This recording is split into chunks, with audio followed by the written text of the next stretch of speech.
Welcome to OOTO TV, the out of the office investigation from the past into the future of personal health and actualization. This time we're discussing the influence of thoughts on water, Da Vinci, this whole idea, the concept that our consciousness, our feelings, our words could actually structurally alter water. Well, it's quite something. Masaru Emoto really brought this to light, didn't he? It seriously pushes against, standard physics. My view really is that what we see happening on the macro level, even with all the debate around it, it gives us a real reason, maybe even a need, to look at new ways of explaining things, like topological geometrodynamics, or TGD. It might just offer a framework for how consciousness and the physical world are so deeply linked. Oh, I absolutely agree the claims are fascinating, Monet. Completely fascinating. But I suppose I approach it a bit differently. The results Emoto showed, and others too, the crystals, the biological effects like fermentation, they're very suggestive, yes. But, the data often hasn't met that really high bar for scientific rigor, has it? Replication has been inconsistent. So from my perspective, jumping to a really complex and, let's be honest, largely unproven framework like TGD, invoking things like dark matter and magnetic bodies, it feels, a bit premature. Shouldn't we first make absolutely sure there aren't simpler explanations, things we already understand within biology or quantum mechanics, before we build such an elaborate new structure? Okay, that sets up our discussion perfectly then. Today, let's first really look at the observable evidence, the stuff that makes people like me think we need a new explanation. Then, yes, let's get into the theory behind it, the magnetic body, this idea of bioharmony that might explain how it could work on a quantum level. And finally, we have to consider what all this could mean for us, for personal growth, emotional intelligence, regardless of which exact theory turns out to be right. Right. So let's start with the phenomena themselves. The thing that really captured the public imagination, the visual evidence. Looking at Emoto's pictures, the difference between water that was supposedly exposed to, say, love versus hate, it's visually quite dramatic. It really is, isn't it? Visually profound. Emoto's initial work, it showed this pattern pretty consistently. Water exposed to positive stuff words like love, gratitude, prayers even, when frozen at just the right point, it formed these beautiful, symmetrical, almost fractal-like crystals. Very intricate. It really suggests that positive intention brings about, order, coherence. And the flip side is just as striking, as you said. The water exposed to negative words like hate or, just generally destructive thoughts. It formed these chaotic, sort of distorted, ugly-looking things. And it wasn't just aesthetics, was it?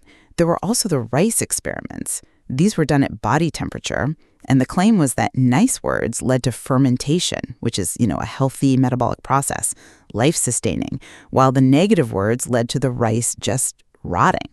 That suggests it's not just appearance, but it affects basic biological processes. Exactly. That's the crucial jump for me.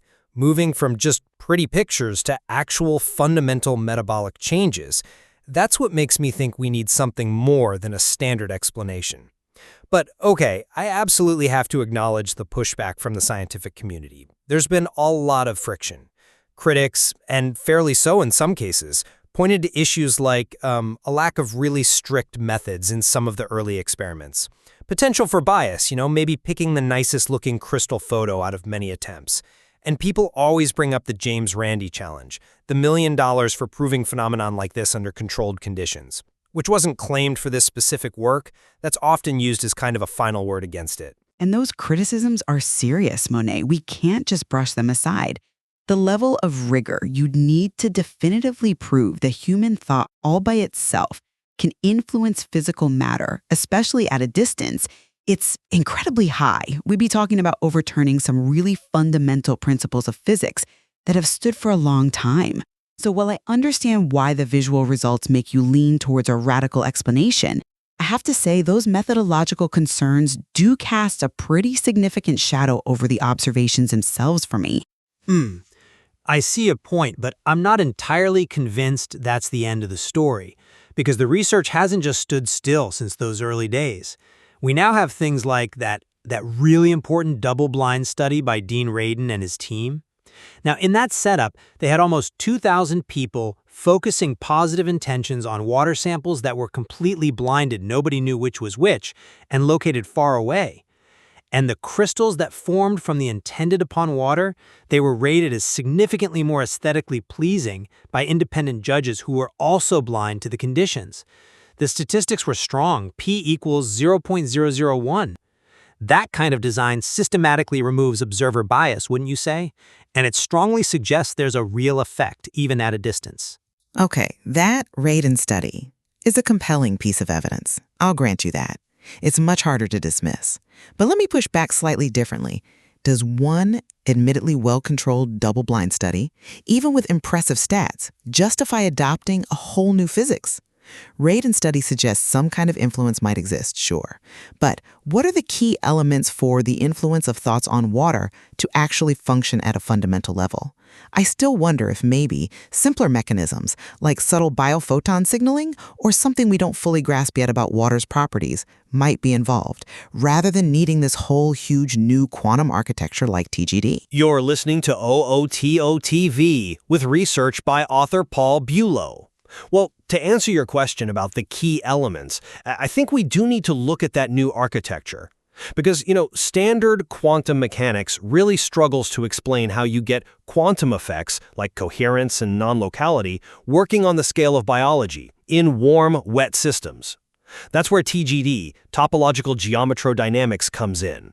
It offers the theoretical structure needed to explain not just that influence happens, but potentially how consciousness actually plugs into physical matter. Okay, TGD is famously complex stuff, so let's try and clarify the proposed mechanism here. If we just for argument's sake accept this TGD framework, Manid, what exactly is supposed to be bridging that gap? How does a thought get into the molecular structure of water? Right. The central piece is what's called the magnetic body, or MB. Now, this isn't our physical body. Think of it more like the intentional agent, the sort of boss of the system, carrying the information, the blueprint. And crucially, the theory says this MB carries dark matter. Now, this isn't cosmological dark matter necessarily. It's phases of ordinary matter, but with a much larger effective Planck constant, H effective over H equals N, where N is large. And it's this large H effective that supposedly allows quantum coherence, which is usually tiny and fragile, to scale up to biological size and complexity. Okay, and how does the intention, the message, get from this magnetic body to the water? The communication is thought to use dark photons. These travel along pathways called magnetic flux tubes. Think of them like communication conduits connecting the magnetic body to the biological body, or in this case, the water sample. When these dark photons arrive, they can transform into ordinary photons, like biophotons, and that's how they deliver the intentional signal. This could be the mechanism for that remote influence we saw in the rate and study, allowing intention to make changes far away. I can follow the internal logic, Monet, assuming the TGD premise holds. But it still feels like, well, a lot of theoretical scaffolding that's highly speculative, right? And for this to work, water itself must be pretty special. Why water? Why not, I don't know, a lump of quartz or something? Good question. Water is considered special in this framework. It's assumed to have its own dark matter component. This relates partly to the Pollock effect, the discovery of exclusion zones, or EZ water, near hydrophilic surfaces, which involves charge separation and possibly dark protons. This makes water potentially a quantum critical system. That means it's naturally poised right at the edge between different states, especially near critical points, like freezing, or even at physiological temperatures because of these dynamic structures. Being quantum critical makes it incredibly sensitive to subtle inputs, like these intentional signals arriving via the magnetic body and dark photons. It's sort of the perfect recording medium because its structure is inherently responsive. Okay, if water is the medium, then the message itself, the emotion, the intention, needs some kind of universal code, doesn't it? This leads us to bioharmony, right? The idea that emotions themselves can be expressed using the language of the genetic code, maybe realized as sequences of dark photons? Exactly. Bioharmony is proposed as that universal language. It essentially maps emotions onto musical structures, like three chords made of dark photons, which could manifest as light or sound equivalents at the biophoton level. And it's not just arbitrary.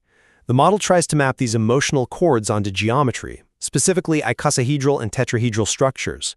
You get 12 vertices mapping to the 12 notes of the chromatic scale, and 20 faces linking to the 20 amino acids. It's an attempt to create a universal, mathematically grounded language for emotion right down at the molecular, quantum level. That geometric link is certainly elegant. It paints a picture where positive feelings, like love, are literally creating a kind of symmetrical, high-information, maybe even musical, structure within the water's quantum state. But I have to admit, I find the explanation for the ugly crystals, that they're just Hamilton cycles without any symmetries, a bit abstract. It feels like a very formalized way to just say molecular messiness. Can we actually detect these three chords experimentally? That seems like a huge hurdle. Well, proving it experimentally is definitely the challenge, I agree. But the goal of the model is really to build that theoretical bridge, connecting the feeling of harmony or disharmony with actual quantum coherence or lack thereof. So the ugly, chaotic structures represent disharmony, a state that lacks that symmetrical organization, a state with low negentropy or low useful information content. The overall picture, then, is that the person sending the intention and the water sample become temporarily linked, entangled maybe, through these flux tube connections.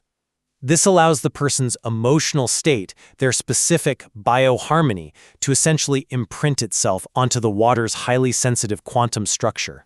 You're listening to OOTO TV with research by author Paul Bulow. Okay, let's shift from the how, the proposed mechanism, to the so what.